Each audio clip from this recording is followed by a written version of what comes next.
Nekada davno, u srcu guste šume, živeo je mali, radoznali zeka po imenu Lepi.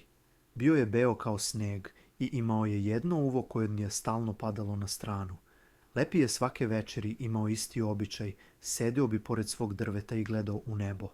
Ali ono što je najviše voleo, bio je mesec. Mesec mu je bio kao prijatelj, uvek svetao, uvek tu. Zeka bi mu mahao, pričao šta mu se desilo tog dana i šaputao mu snove. Ali jedne večeri meseca nije bilo. Zeko je otvorio oči, pogledao u nebo i tamo gde je obično sjajila svetlost bilo je samo tamno prazno nebo. Zeko se preplašio. Gde je moj mesec? Možda je pao, možda je zaspao, možda ga je neko ukrao.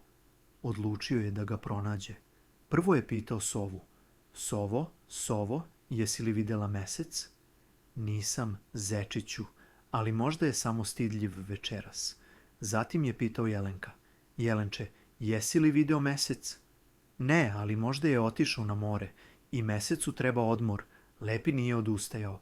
Trčao je kroz šumu. Pitao je sve.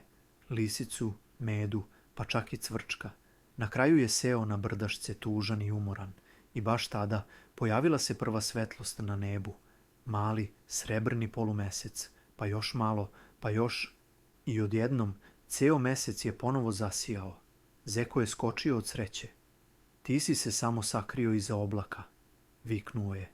A ja sam mislio da sam te izgubio zauvek. Mesec je tiho sijao, kao da se smeška.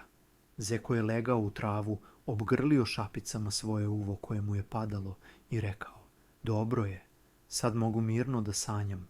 Čak i kad izgleda da je nestao, tvoj mesec te nikada ne ostavlja.